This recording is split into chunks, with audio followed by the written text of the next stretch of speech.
Hello everybody and welcome to the Weekly Waffle, the show where we just give you a roundup on what's happened over the week. As you can see, whoa, why is this joker doing the intro? It's because Lewis has had an unfortunate injury and I've had to take the captain's armband this week for this performance. So yeah, let's just get straight into it and let's talk about what's happened in the Premier League. And unfortunately, we have a new first ever Premier League title for Liverpool. Tom, take it away from me. Yes, so I may as well start there. It all happened midweek last week with Chelsea beating Man City 2-1 to secure Liverpool's first ever title in 30 years. Been a long time coming. It's been waiting a long time for that, hasn't it? Oh, God. This means that with 7 games remaining, we are champions, which is the new English top flight record. We are now a more decorated club than United, winning more major trophies than them. We are also the only team in history to hold the Premier League, Champions League, Super Cup, and FIFA Club World Cup simultaneously. That's a flex. That is a flex. And funnily enough, we're on track to hopefully beat City's 100-point season that they managed to do last season. So that will be very good if we could do that. Obviously, we've got them this Thursday coming up, which will be a very exciting game, I think, for everyone. Now going back into other Premier League fixtures.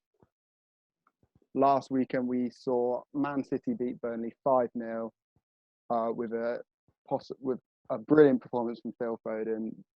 Got great potential. Hopefully, potentially could see him in the England Euro squad next season. Definitely. If he continues his good form. This was also a match which was sadly highlighted by a White Lives Matter flag being flown over. Obviously, here at the Panenka podcast, we do not condemn those actions. And luckily, the culprit, Jake Heppel, lost his job because of it. And I think we can all gladly say that happened. Other fixtures we saw were Leicester 0, Brighton 0. Michael doing a great save against Morphe's penalty. However, that still means that Leicester are yet to win a game after the restart. Another news: Tottenham beating West Ham 2-0. This sees Harry Kane aim for his 200 goals of the season of all time. Other games we see Wolves beat Bournemouth 1-0. United beat Sheffield United 3-0 with Martial having a hat-trick, and I'm pretty sure it's the first hat-trick United have scored since Sir Alex Ferguson has retired. So the last person to score a hat-trick is Robben. What is it, 7 years ago? It's been a long time coming. We also saw a 1-1 draw for Newcastle against Aston Villa. And we also saw Norwich losing 1-0 to Everton with, I think, Schneiderlin set to go to Nice. Is that right, Callum? Yeah, it looks like Schneiderlin has gone to Nice for about £2 million, I believe, or euros, I don't know. But it looks like Ancelotti's freeing up wages with Schneiderlin being one of the higher earners. So hopefully that means a big signing is going to be coming in for us, and that's why we're freeing up wage budget. Okay, fingers crossed for Everton there. Going back to the results, we saw Liverpool comfortably beat Crystal Palace 4-0. Arsenal finally getting a win, securing a 2-0 win against Southampton. This also saw, after the game, David Luiz receiving a 1-year contract extension, which we all do not believe. We can't believe this happened. Very confusing times at Arsenal. Other games saw Burnley beat Watford 1-0. Villa beat Wolves 1-0, and this is interesting because Wolves have now moved up to 5th, meaning that they're in Europa League contentions. However, I believe if Manchester City's financial fair play court case goes against them in July, this could see Wolves move up to 4th, seeing them in the Champions League, which would be very exciting for them. So we'll have news on that to come later next month. Just if you mind if I jump in here, Tom, the weird part about this is it has been announced that the Europa League is continuing. So what if Man City get banned, Wolves take a Europa League spot, Wolves finish 5th, meaning they'd get Champions League, and then win the Europa League, meaning they get guaranteed Champions League. To put that in perspective, that means 6th place would get in the Champions League, and then 7th and 8th would get automatic Europa League, which means, come on, Everton finish 8th, please, and There's Wolves still win. hope for Arsenal then to get into Europe. No, Arsenal are going to finish like 12th at this rate. Might even see Sheffield United bump into European football next season. That'll be an exciting watch. And finally, today we saw Watford lose 3-1 to Southampton with Danny Ings getting 2 goals and James Ward-Prowse scoring a quite brilliant free kick. This also brings up questions for Danny Ings, whether he will be part of the Euro squad next season, with him only 1 point off top goal scorer in the league. I know a lot of us here think he should be in the team regardless, but we'll have to wait and see in that with Gareth Southgate's decisions. Now, moving away from the Premier League, this week we've also seen FA Cup action. Starting off, we saw United beat Norwich 2-1 in quite an interesting game, I'd say, with United going into extra time despite Norwich having a red card. So it looks quite scary for United, but they managed to pull through still. We also saw Arsenal beat Sheffield United 2-1. Again, late drama in that as Sheffield equalised within, I think, the 87th minute, something like that, and then Arsenal scoring a winner in the 90th plus minute. So late drama there. We also saw Chelsea beat Leicester 1-0 as Leicester can obviously continue their struggles. And on that note, I must say, Chelsea's performances after the restart have been looking quite promising, quite good for next season. Obviously, with their buys already with Ziyech and Werner, and the possibility of Havertz as well coming into the team, I think Chelsea have got a good, strong team for next season. Frank Lampard's doing a good job over there, so they could be possibly in contention for the league next season. We'll have to wait and see on that. Finally, we saw City beat Newcastle 2-0 with Dwight Gale having a horrendous miss. Open goal, blazes it over the bar. Unbelievable miss, as it was 1-0 to City at the time. And only minutes later, I think, Sterling made it 2-0. So that's a real shame for Newcastle, but City progressed. And that gives us 2 quite interesting semi-finals, I'd say. First off, you've got United-Chelsea, which I think will be a good game. It'll be close between those 2. But then we've also got Arsenal-City, and I think we can all agree that City should breeze past Arsenal, especially after seeing the game earlier on in the Premier League against those 2. So yeah, that's it from me. Yeah, so before we end this is a weird question to end on. Are Man City banned from Europe in general, or just the Champions League? Because what if Man City... I assume because it's UEFA, I assume it'd be Europa League, but that is quite interesting. Imagine if they just go in and they're just like, all right, let's breeze the Europa League with a second Yeah, team. they'd absolutely tear it to shreds. They just send out the second team for the Europa League and still win it. Yeah. Right, so keeping us in England, we're going to go up to the Championship next about a few of the fixtures. We'll start off with Cardiff were able to get an impressive 3-1 win against Brighton against Preston, which, heats up the playoff run over there. Luton Town were able to pick up a big 1-0 away win against Swansea. It looks like it was a very good week for the teams that look like they may be getting relegated. Charlton took a 1-0 win over QPR. Middlesbrough took a 2-0 away win against Stoke, and Wigan beat Blackburn 2-0. Then you had some more disappointing draws for the teams close at relegation. Hull and Birmingham and quite an exciting game with a 3-3 draw, with Hull up 2-0 at half-time, and then Birmingham were able to battle in, scoring 3 in the second half, showing how woeful Hull really are. And then Barnsley were able to get an impressive draw against a well-worked Millwall team. But then we go into the meat and potatoes of the Championship this week, and it's Tom Lawrence thinking he's Mike Tyson all of a sudden and squaring up to like 6'3" Matt Miazga. Miazga does some weird arm move on him to push him away. Tom Lawrence keeps trying to square up to him and then gets slapped, and then the taste gets slapped out of Tom Lawrence's mouth. Tom Lawrence instantly bricks it and looks for the referee for attention, with both of them getting red cards. But yeah, Derby are able to take a 2-1 win against Reading, which of course, if Lewis were here, he'd be complaining about, but he's not. and that helps Derby's pushing to the playoffs also.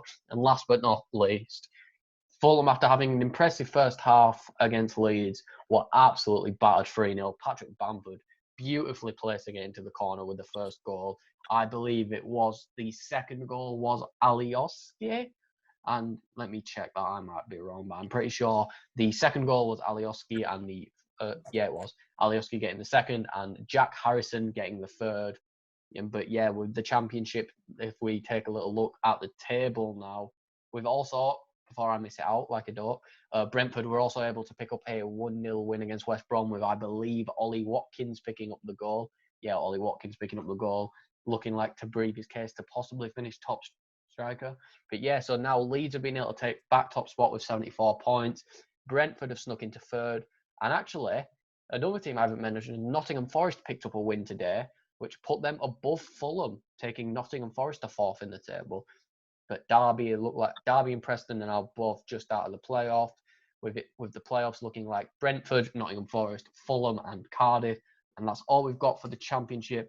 So we're going to slide straight on over into Germany now, where it was the last fixture in the Bundesliga, if I am correct. And we saw some good results. We saw Mönchengladbach beat the very informed Hertha 2-1, which helped Gladbach claim fourth place. Bayern had a typical dominant performance, destroying Wolfsburg, who are supposed to be another European team, 4-0. And then we'll save that game for last. Leverkusen took up a 1-0 win against Mainz. Then we had Leipzig beat Augsburg 2-0 in Werner's last game, where he scored 2 goals and then also became Leipzig's all-time top scorer. What a way to go out on your last game, and then hopefully big things for Chelsea in the future. But then we get to the 2 very interesting games. We had Hoffenheim destroy Dortmund 4-0, with Andre Kramaric picking up all 4 goals and a very, very cheeky no-look penalty just to put some icing on the cake. But then I feel like the big game, Bremen, out of nowhere, became Bayern and absolutely destroyed Köln 6-1, which has put Bremen into 16th, I believe it is, where it is the the relegation playoff, where they take on third in the Bundesliga, Heidenheim. The winner over 2 legs will make their way into the Bundesliga. And it looks like at the form Bremen have been on, I believe they beat someone 4-1 and now 6-1.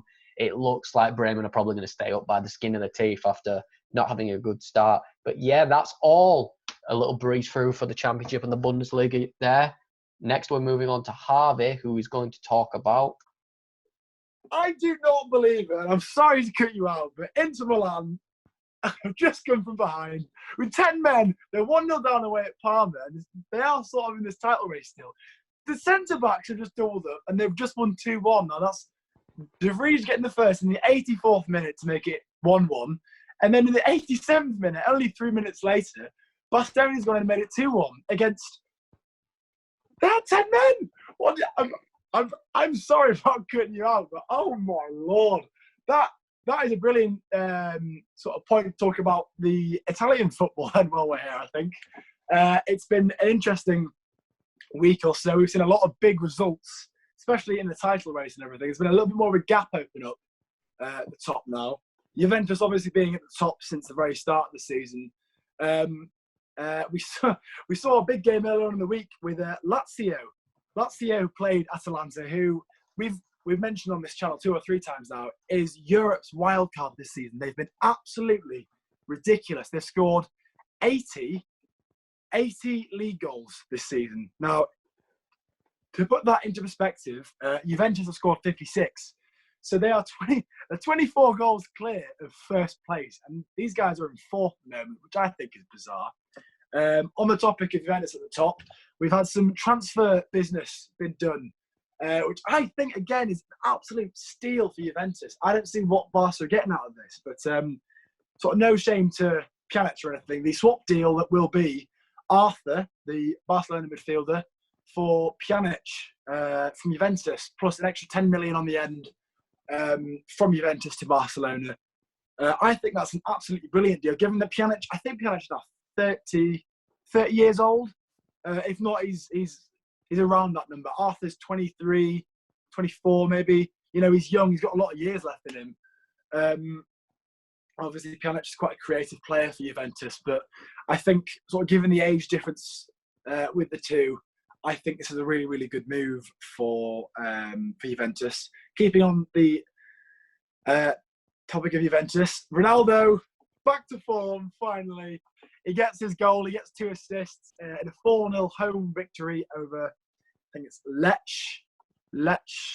You pronounce it, I think. Lecce, right. There we go. 0-0 at half-time. A bit worrying to see another 0-0 at half-time. It's bottom of the league, bearing in mind. It's top versus bottom. The second half, they come out and just blast them away. It was goals from Ronaldo from the spot. Dybala beautifully placed into the right top-hand corner. Gonzalo Higuain down the middle over the keeper, and De Ligt scoring late on for the fourth. Another game at the top, which was really, really big. Team that I already mentioned when I interrupted Gaffer just there. Inter Milan with another brilliant game. It was a 6-goal thriller. They drew at home to Sassuolo. They were favourites to win this, obviously, being third. It was a back-and-forth game. Obviously, ended in a draw in the end. Some more results I've got here for you on the screen today. We see Napoli with a 3-1 win over Spal at home. Napoli were the winners of the Coppa Italia only a couple of weeks ago now over Juventus. It was a horrible, horrible game from Juventus. Didn't show any signs of sort of promising player or anything. Ronaldo had a quiet one himself. Very hard to watch for fanboys as myself. But back to winning ways with Mertens, Callejon and Younes on the score sheet there. AC Milan scoring 2 goals over a 2-0 win against Roma. They, since, or at least in my book, since Zlatan had come back, they had a couple of good games. Because he only managed 2 or 3 goals when he was there, but they were unbeaten in 6-7 games. I think the breaks hit them hard. They haven't been in the best form since coming back. I know they lost 4-1 earlier in the week as well. Quite a worrying result there for them. Just a last game on Italian football before I move over to Spanish.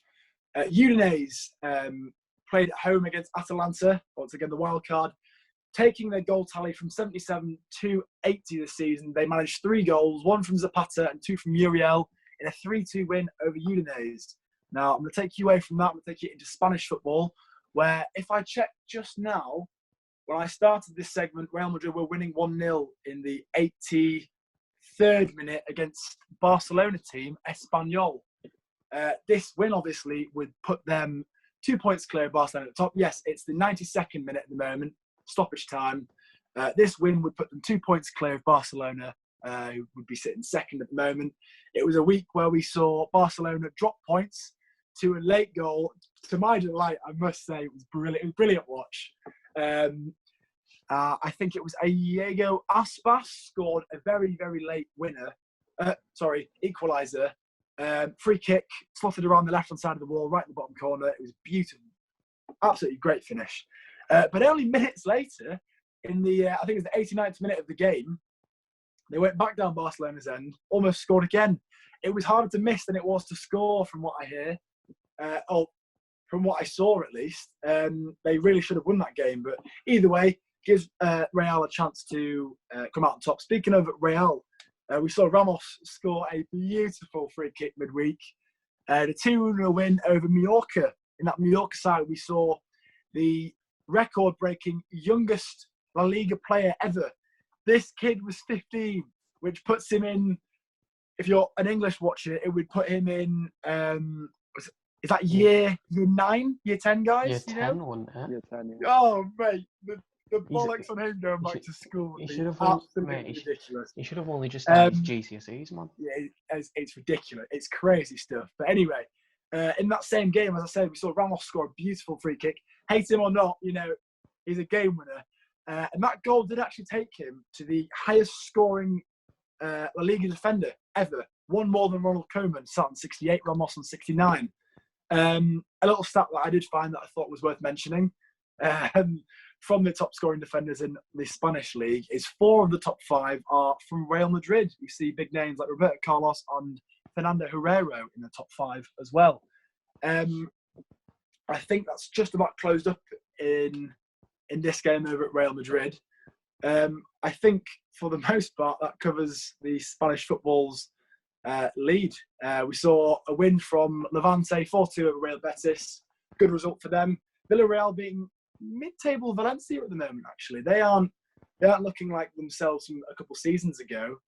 And just a last one right at the end that everyone has forgotten to mention. We might be seeing a return from Arjen Robben to football, to his boyhood club, which would be absolutely crazy to say that he's come out of retirement now at the age of 34, 35, whatever he sort of may be now. But absolutely brilliant to see him back at his boyhood club. That is everything I have. Say, Gaffer, take it away. Well, yeah, before we end up, we'll talk a bit about Robben. You know, you've seen Ribery do quite well for Fiorentina. Literally, Ribery in the 2-1 win for Lazio was the man who actually scored for Fiorentina to get them off the board. So, you know, Ribery's still doing it. Maybe his partner on the right can still do it. And if he's going to, I believe it's Groningen in the Eredivisie, which will be next season, due to it being cancelled. We saw Robin van Persie in his last season light up the Eredivisie for Feyenoord. Maybe we could see Arjen Robben cut in and bang that left foot, maybe end his last season maybe with a nice little 20-goal cap off, just like Van Persie did. But yeah, we will wish Robben all the best in his next season. But that's where we will end it off. I hope you enjoyed this episode of the Weekly Waffle. Thank you, Tom and Statman Wave, for joining us. Please like, subscribe, share it with your friends. Follow the Twitter, follow the Instagram, like everything. And I guess since Tom's doing it, congratulations, Liverpool, on winning the Premier League and Bayern winning the Bundesliga, but they did that about 42 years ago. But anyway, thank you for watching, and goodbye.